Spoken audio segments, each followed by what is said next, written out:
When I was a teenager, I ended up in the spoon with my dad, meaning I was using heroin with my father. My mom used to use me to shoplift. I was in and out of drug houses. I was exposed to things as a little boy that only make sense today in my path of service.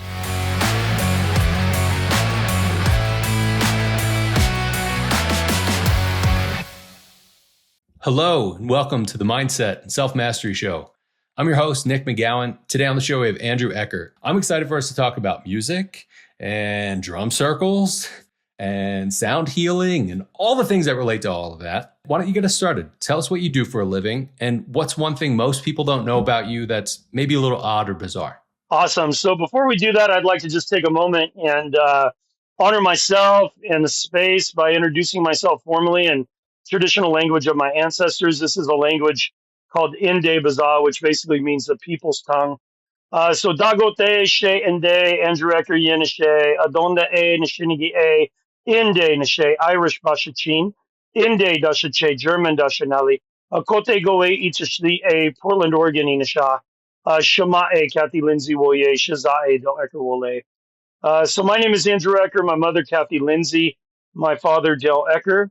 My mother's mother Elva Gallegos, Apache woman from New Mexico.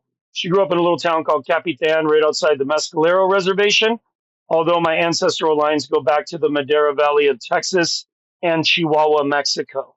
The Apaches from this area are called La Pon Band Apache. My father's mother, Evelyn Beatty, an Irish woman from Pennsylvania.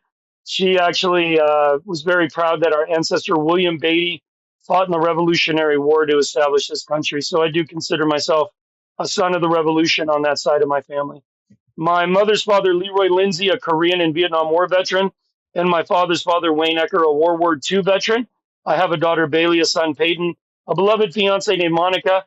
I was born in the ancestral land of the Multnomah Clackamas and Willamette in Portland, Oregon, although I currently reside in the ancestral land of the Akmel Atam, the Peeposh, and the Hohokam in Phoenix, Arizona. And very grateful to be here with you. So the thing that I do primarily is I work in healthcare, and I'm a drum circle facilitator and sound medicine practitioner, and also peer support specialist, recovery coach. Most of the work that I do is in a variety of different healthcare settings. So everything from psychiatric lockdowns to memory care, skilled nursing, prisons, jails, drug and alcohol treatment facilities. I facilitated about 5,000 wellness-based events with a protocol I've developed called drumming sounds. So drumming sounds is a step-by-step process of creating outcomes that are wellness-based.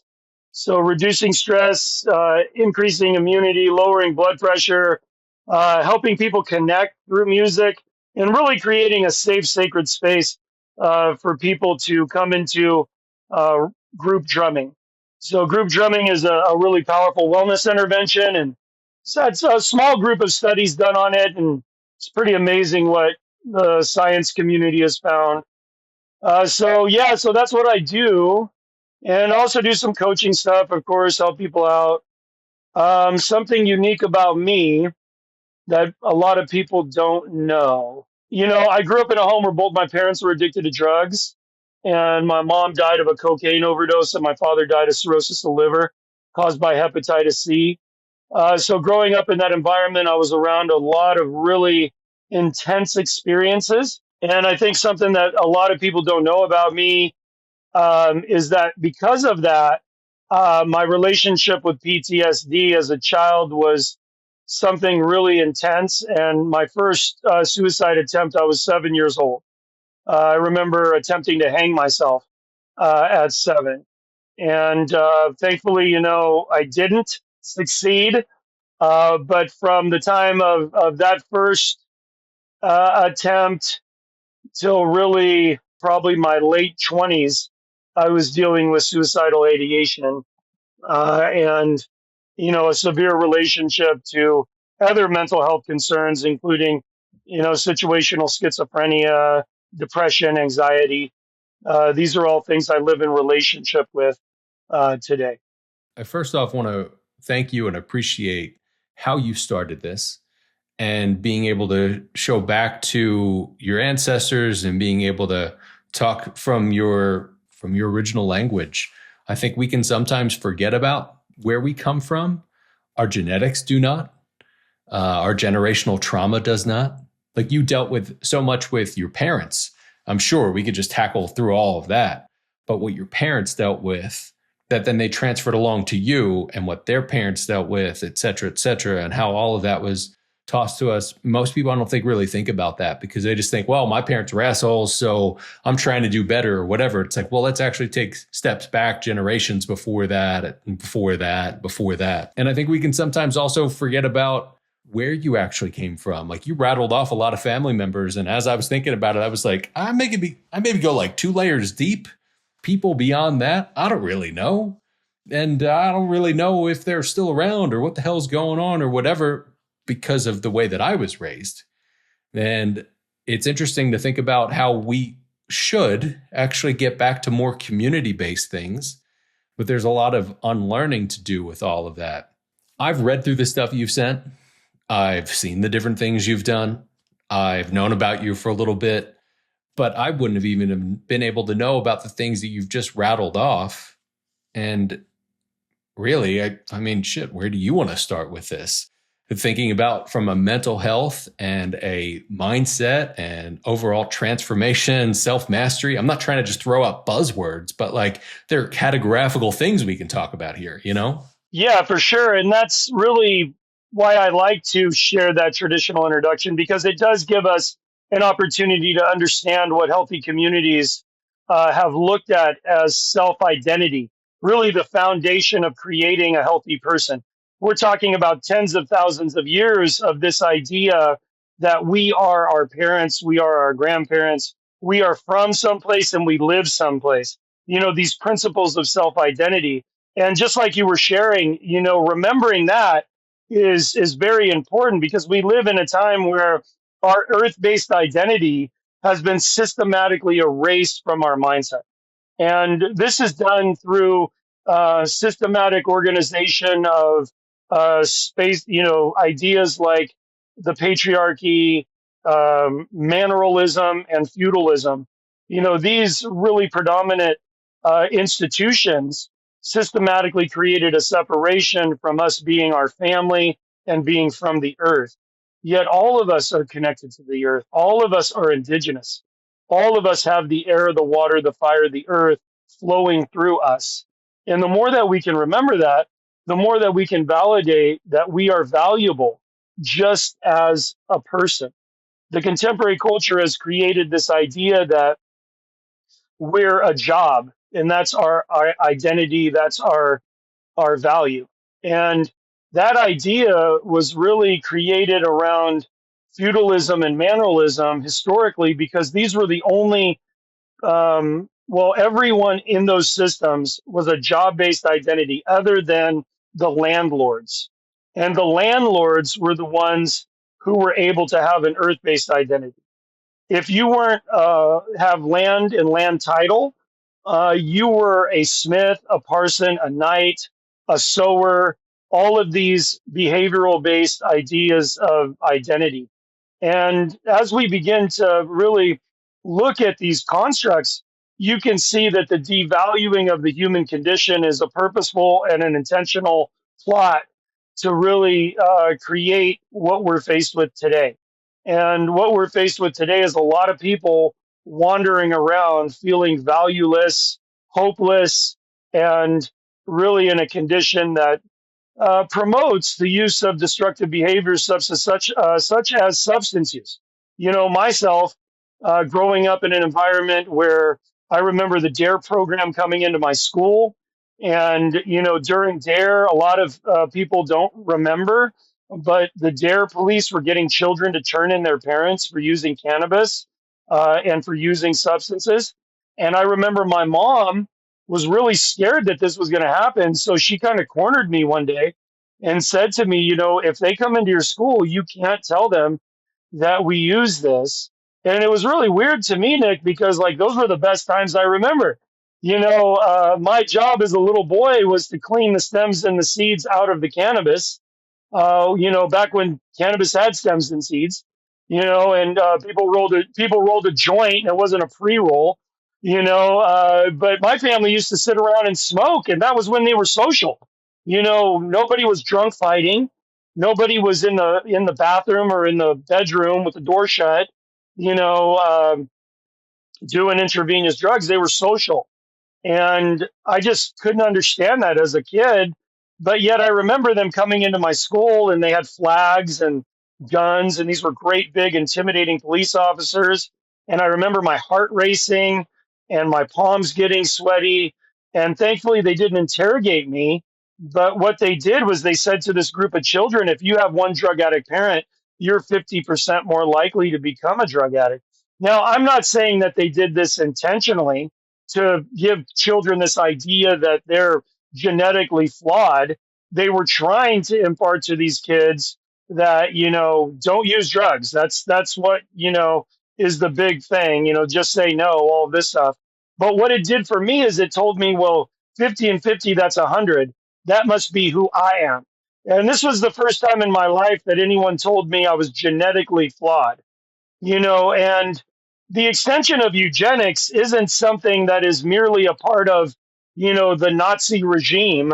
Eugenics enters into childhood ideas in these sorts of systematic ways. Now, fast forward, we've come to a place of understanding that it's not just eugenics, but it's epigenetics, and really looking at how we can create environments that create successful human beings. And that's what I'm able to do with the drum circle.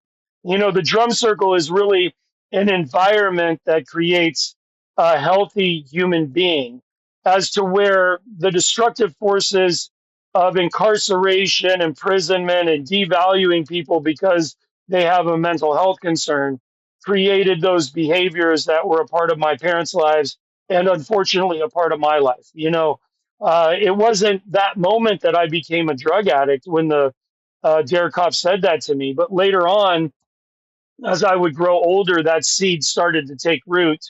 And when I was a teenager, I ended up in the spoon with my dad, meaning I was using heroin with my father. My mom used to use me to shoplift. I was in and out of drug houses. I mean, I was exposed to things as a little boy that only make sense today in my path of service. As I've learned to manage these things and as I've learned to show up and help people reconnect to who they are, it's all made perfect sense to me. But as a little boy, man, I didn't know what was going on. I didn't know how to deal with it. I just wanted the pain to end. Thankfully, I found heroin because heroin helped me through my suicidal ideation. Because I don't know if I would be alive today if it wasn't for heroin. Things got real bad for me when I was, 17, 18 years old. I got to be honest, I never thought I would hear anybody else say that thankfully I had heroin because that changed things. I overdosed on heroin when I was 19. And the people that were there in the room, I'm thankful that they wanted to save their own lives. And one person beat the shit out of me, so I threw everything up. But I remember walking home, smoking a cigarette after that, being like, what the fuck just happened?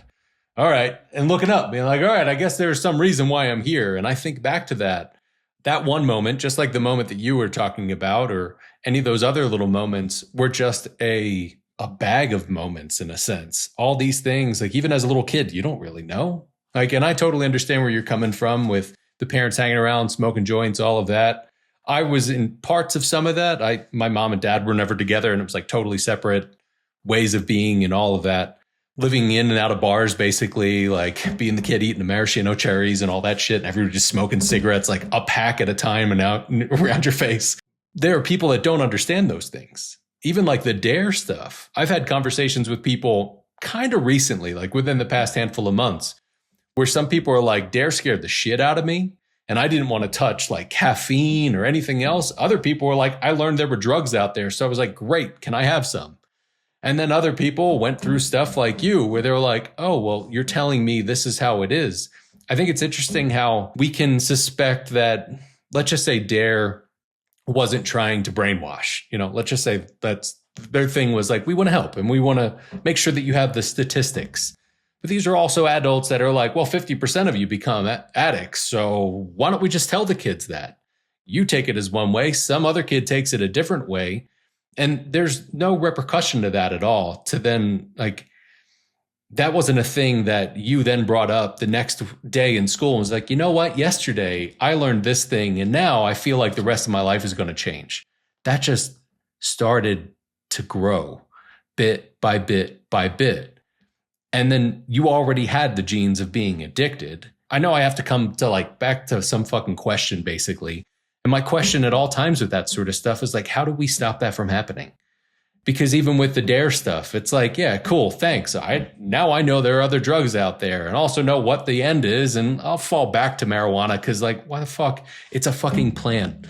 But all things in moderation and like all those different aspects to it. But what do we do? You know, like you moved to music. And as a musician and creative myself, I move toward that too. But I often think of the times of smoking a joint and playing music. And like, those are happy moments. But to some people, that might be destructive and all of that. But you moved closer into music. I think music sometimes can be part of our addiction, you know, like I'm addicted to sound, but being able to turn that to a healing thing. So I don't want to just jump past everything you went through with your parents because that made you who you are. But being able to look back at some of those moments and go, now with the work that you do, the way that you were raised, what are some of those bridge points that you can look at and go, man, I was really looking for community. I was looking for ways to do this and do that. Yeah, exactly. I really believe that all addiction for me is based around relationship and filling the void of the absence of relationship with the substance. And I remember the first time that this really happened to me. Me and my mom were out shoplifting all day. I was just a little guy. I was, probably 8, 9, I don't know, somewhere around there. I remember being all bundled up and maybe even younger. I was, elementary school age. And she takes me to the park, and she left me there at the park with a bucket of chicken. And I remember her saying, "I'll be right back," and her driving off and me eating that chicken to fill the void and the fear of my mom not coming back for me. Being left at the park and knowing in my childhood mind that she was going to a dope house and there could have been something that happened. It was just the anxiety of that entire situation I was filling with the warmth of that chicken. And then later on, as I started to grow in my own personal self mastery, and I started to look back at the patterns of loneliness and grief and isolation, and how every time that I found myself using, really it was that idea. It was about creating camaraderie at first, community, finding a judgment free zone. I grew up being bounced around family member to family member, so definitely had home insecurity, and really wasn't, in a place where I felt like I had a home. So I didn't feel that sense of security that maybe most people grow up with. So when I found the security of friends that would accept me, just if I got high with them, that's all I needed. It wasn't like I needed to be smart. It wasn't like I needed to be funny. It wasn't like I needed to be athletic. It wasn't like I needed to be a great musician, any of those things. I just needed to show up and get high and have money to get high or be able to hustle. And that was really my first support system, was the community of people that I was using with. And what happens for most people that are in the struggle of substance use disorder is that they focus on what not to do. And they never really understand what the drugs and alcohol gave to them. Asking myself, well, what was it that heroin gave to me? What was it that alcohol gave to me? And how can I effectively create a way of meeting that need? Because we all have human needs. Every single one of us is going through something. And, it's a lot easier when we go through it together. And building that foundation of community is so important in me being able to have functional behaviors today. So I'm constantly evolving in the way that I'm able to show up in community. I have my drum circle community. I have the people that I serve in the institutions and healthcare and the schools. And then I also have other activities, like doing poetry or playing pickleball, going to the gym. These are ways that I definitely look at creating community where I'm at. There was a time when church was a really big part of my life. Now I go to Sweat Lodge and I have a spiritual community there. And I'm not opposed to going to meetings, but I don't go to a lot now, but definitely going to 12-step meetings and all of these things are a great way that we can build a supportive community. And when you ask, like when we think about children that have been affected by the mental health crisis, how do we help them navigate? How do we help the youth navigate? And I think it's really about creating a fortified sense of community. And, when we think about drumming, oftentimes we go to this idea that drumming is this exclusive experience for indigenous communities, that it's something that really is ceremonial and ritualistic. And yes, there is definitely ritual and ceremony, but drum circles began as creating a culture of inclusivity, equity, and really diversity, because the drum circle of North America originated in the 1700s in New Orleans. And under French colonial occupation, Native Americans, Africans, Europeans, people from all over the world were able to gather with a common language of group drumming. And that group drumming created a foundation for jazz, blues, R&B, gospel, and eventually rock and roll. So when I go in and I facilitate a drum circle, it's from the American experience of group drumming that has always been about creating a culture of diversity, has always been about creating a space of connection to diverse groups. And when we have that sacred space, we can know that something good is going to happen.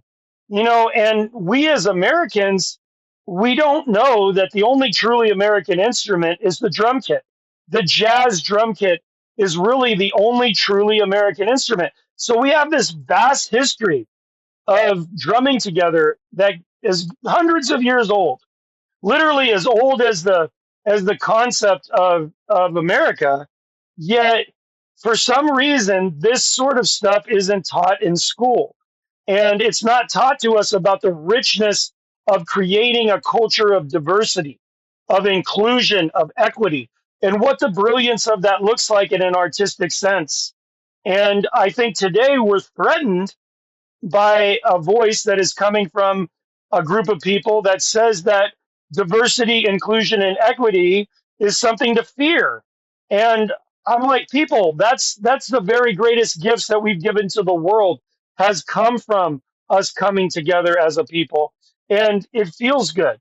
It feels good to give yourself an opportunity to be around people in an activity that you normally wouldn't be around. And I think that that's the power of our journey and the wellness and the brilliance of our community. And when we can get back to teaching each other that, when we can get back to fortifying the space of that concept of what that America looks like, we'll have the brilliance of being the shining city on the hillside that calls the weary, that calls the hurting, that calls the desperate. And, the struggle that my parents went through, the pain that they were going through, and the ostracization of being criminalized for having a mental health issue. That's what this country has done very effectively. 90% of people in our prison system have a mental health issue. And that is sad that we have done this to the most vulnerable people in our population. And we have more people in prison than any industrialized nation in the world. But if you counted the people that were in psychiatric lockdowns, memory care, skilled nursing, and other forms of institutionalization, that number would be astronomical. And these are the people that I have spent the past 20 years working with, helping, desperately giving to, because in that space, I feel fulfilled as a human being, but I also get to see, you know, some of the most brilliant experiences and miraculous experiences in my life, Nick. I mean, we'll go into these memory care facilities where we have late stage Alzheimer's patients that are nonverbal, and we'll set the drum down in front of them. The nurses sometimes will come over and say, "Oh, they won't play. Don't even bother." I mean, this is our healthcare workers. And we'll say, "No, just keep it there." And next thing you know, you see them tapping their foot. And before you know it, they're playing and they're singing. And, it's just miraculous to know that the tens of thousands of years of evidence based practice of utilizing group drumming has not been wasted and that it's still relevant to the healthcare conversation and it still is meaningful and it still helps people. Well, I don't see how it can't not continue that way. I think everybody that will listen to this will have heard at least one time music is the universal language. And for us to be able to actually feel music, there are people that don't really understand music. They don't feel it the same way musicians do, let's say. Like there are sometimes I'll share things with people and I'm like, listen to how this happens with this. And oh my God, then it just does things to you, like you feel that at different times. Other people don't know that it's just not part of their being, yet still they can feel the frequencies. If we really break it down into a quantum level, we are all waves and frequencies anyway. And all of this ties into everything. So I'm sitting here like I got chills even as you're talking about, because I'm visualizing that older person who the healthcare workers are basically like, we see them every day. They don't do anything because we also don't do anything different. And we're kind of jaded and overworked and fuck, I could really use a vacation. And like they have their own problems. And then they're just like, nah, don't worry about them. They're not going to do it. But that frequency will still get in there. That's probably one of those things like drum circles per se is one of those things that people probably won't go to on the top list of 30 things that they're going to do to work on themselves at first. So even like if somebody were to say, oh, you're having these problems, you have some addiction, you have anything, and they go, well, go to a drum circle. I would imagine most people would look at somebody like a dog would, like, what the fuck what do you mean? So what would you say to those people that haven't even thought of that? This is one of those things where like, well, I've talked to somebody, I went to a doctor and I'm doing these and we're doing blah, blah, blah. What advice do you give to those people that this has been one of those things that was probably not even deep in their mind, even as a musician, to think about how drum circles and drumming could help them? Well, I definitely feel that a lot of that has been because of the cultural stereotypes about drumming and this idea of, the witch doctor or voodoo or, something along these lines. And, it just is, it's crazy to really unpack when you have communities that have thrived with a relationship to the earth, lived functionally for tens of thousands of years. And at the heart of those communities is group drumming, dancing, and singing. I mean, this is literally the oldest wellness based event that we have as human beings. And somehow, through the lens of religion, and not even really, I would say, because I was a pastor for 3.5 years, and I can tell you that there's a lot of reference in the Bible, even of sound medicine. I mean, David, played the lyre for Saul, who had like mental health concerns, and Mm-hmm. there's references to the women of Israel coming out playing the drum. So it isn't like an educated Judeo-Christian bias. It's an uneducated Judeo-Christian bias that creates this narrative that, oh, those brown and black people are the people, those savages that drum, and it's really unfortunate because even in the very progressive world of integrative medicine, there still is a void around drumming. I am a presenter at some of the most prestigious healthcare conferences in the United States. And I remember confronting a doctor that was talking about mindfulness, and he was a keynote, and he had this tree of mindfulness. And all of these branches went to different aspects of mindfulness. One of them, of course, went to yoga, Tai Chi, but there wasn't a branch that went to drumming and dance. And I confronted him in front of the entire group of doctors, 500 doctors. And I said, why isn't there a branch to drumming? And he was very apologetic. And he said, there needs to be a branch on that tree to drumming. And I said, yes, we're working on making that happen. But it is overlooked. And, I can tell you that I am a part of a community of people that have, the more that they drum, they may have come to a drum circle and been drinking and smoking. But by the time, a couple years go by and they get around people like myself that are completely abstinent from substance use, and I'm drumming and having a great time and dancing, the more that they start to question, well, do I really need this? And then it's just a matter of them just being in that environment. And I have friends come up to me and say, hey, you know what? I didn't tell anybody about this, but I haven't drank in, 6 months. And I'm like, right on, and friends come up and say, I haven't smoked in a year. And I just kind of went away because drumming, as well as Nick, music gives us that feeling of community connection. I mean, there is no deeper connection that you can experience than when you hit a note or when you play a rhythm and everybody ends together and nobody said stop, or the thing just fades away into the brilliance of the experience and you're just like, holy crap. This, I mean, as a musician, and if you talk to musicians, they can tell you precisely when that happened in their life because it's one of those memories that is embedded into you on a cellular level. It is literally like you're touching God. I mean, it is so powerful. And every person, we have communities where that was literally the entire community experience. That I was fortunate enough to go to the bottom of the Grand Canyon and meet with the Havasupai, and I did 3 suicide prevention programs down there. This is the most remote Native American tribe in the continental United States, and there's no roads to their nation. There's no airstrips. It's only horseback, helicopter, or foot. That's the only way you can get down there. And I met with an elder named Tiny Hana, and Tiny was playing the drum and singing. And he said, when I was a little boy, we used to drum, dance, and sing for a week straight. He said the people would fall asleep on the ground, wake up, start singing and dancing again. And they would drum literally for an entire week. Now, the frequency of that, the cellular alliance, the reconfiguration of the energetic meridians in the body. Like there is no place for depression in that environment. There's no place for anxiety in that environment. I mean, you're literally rewiring your nervous system and coming into our harmonic connection with the earth.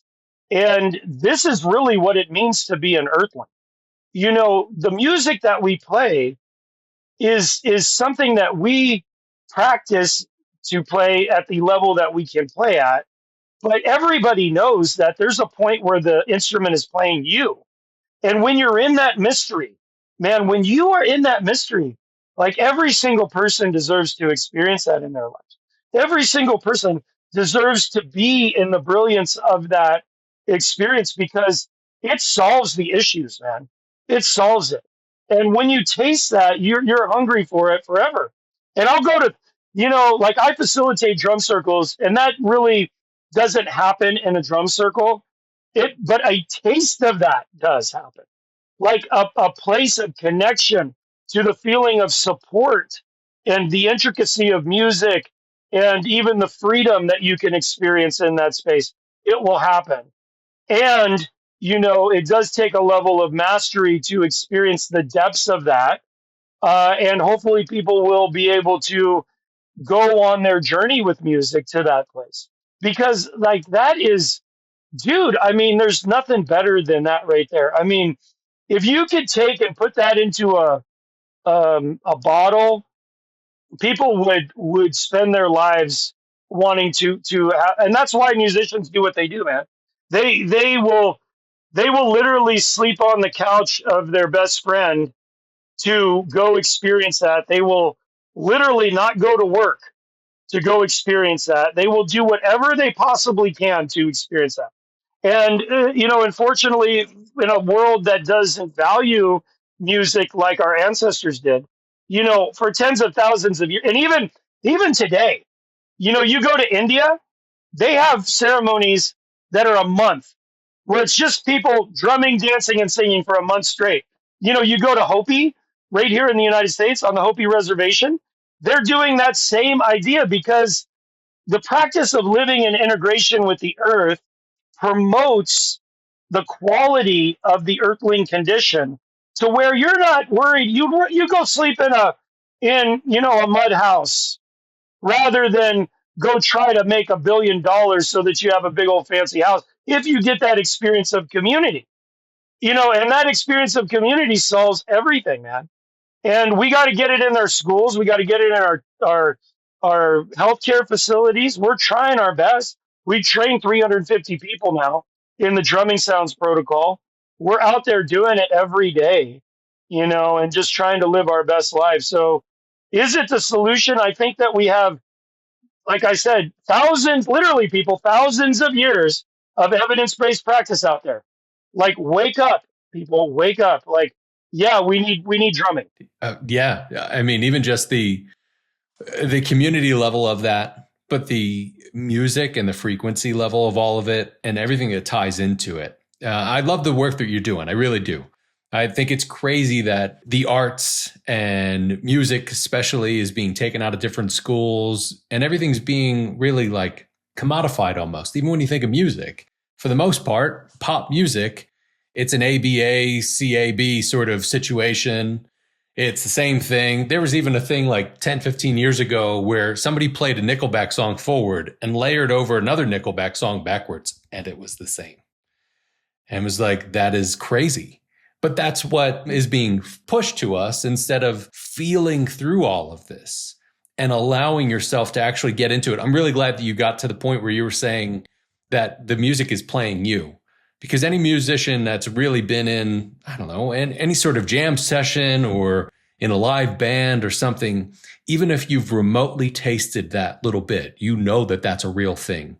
And that's a whole different level. And you're right, that is divine. Like you are literally in it.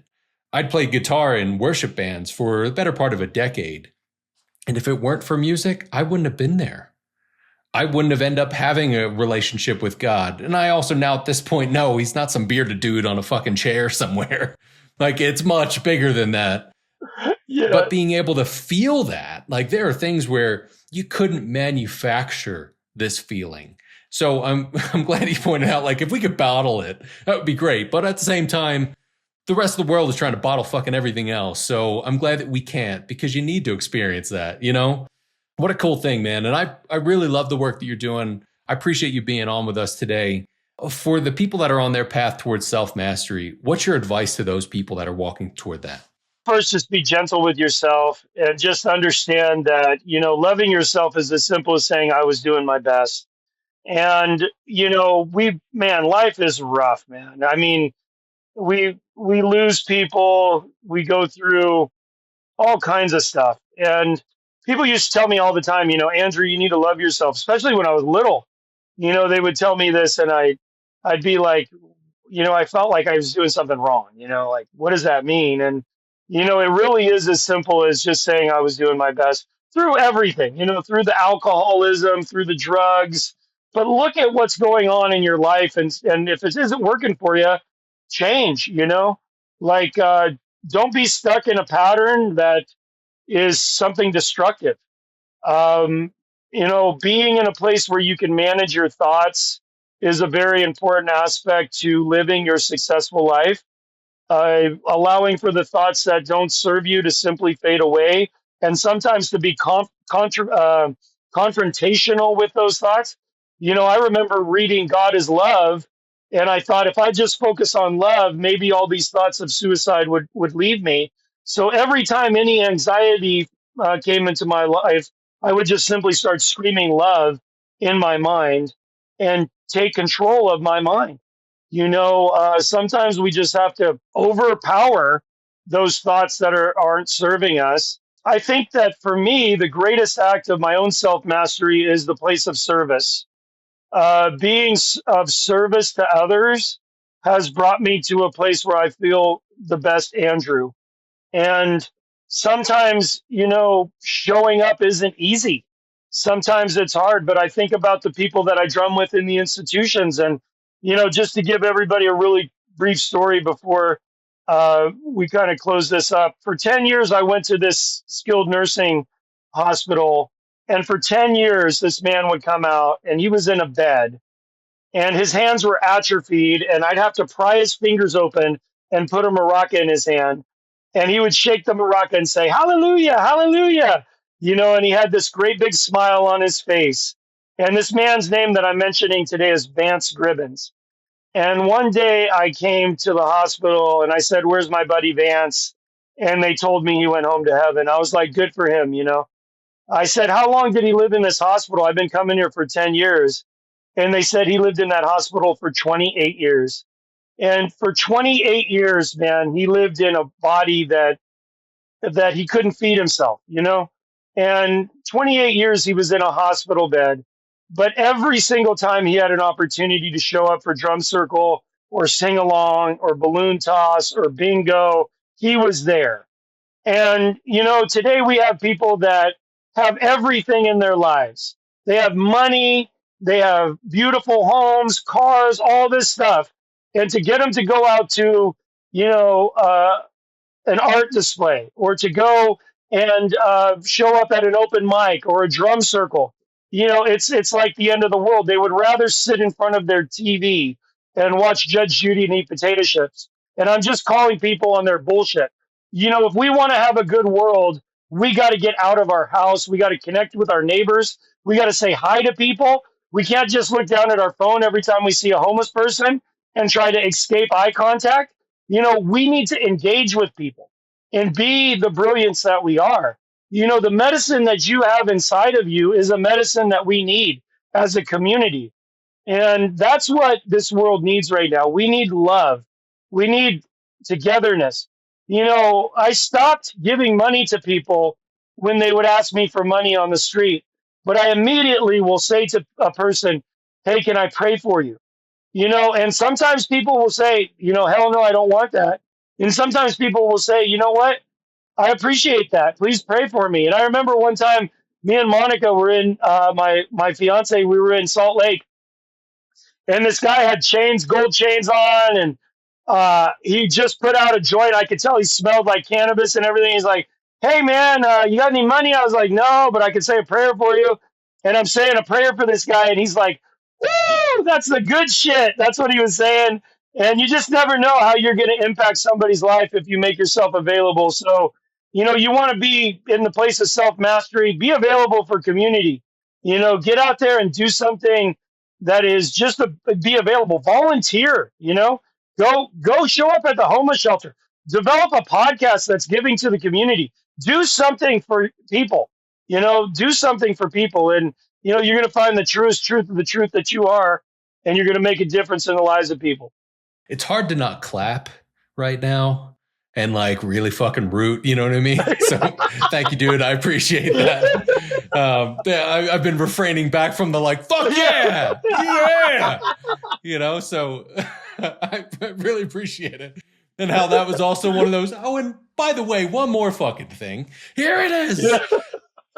Man, that's awesome. I think there are small things that we can do to really help us be able to start down that path, because you're talking about a lot of things. And to some people, and I try to break stuff down to like, what could anybody be thinking about, being super analytical or whatever, of like, man, that's a lot of shit. And there's like a lot of things that are going on. And I'm having a really hard time with this one little thing in my life right now. So taking those smaller steps, like even saying, get out and do community in the way that feels right for you to do. Like there are people that will go to church on Sunday and that they're like, that's my community time. And as soon as they walk out, they're yelling at their kids, they're hating on everybody. And it's like, you're not really doing community at that point. And community can look different to everybody. And sometimes it's just showing up literally in the neighborhood. And like you're saying, and dude, I think we all do it. You know, there are people around, you look down at your phone. I do that at times where I'm lost in my own head and I'm thinking about things. I'm just going through my phone because I'm like, I don't want to have an interaction with somebody else. And as soon as I'm aware of that, I'm like, fucking, I got to put my phone away.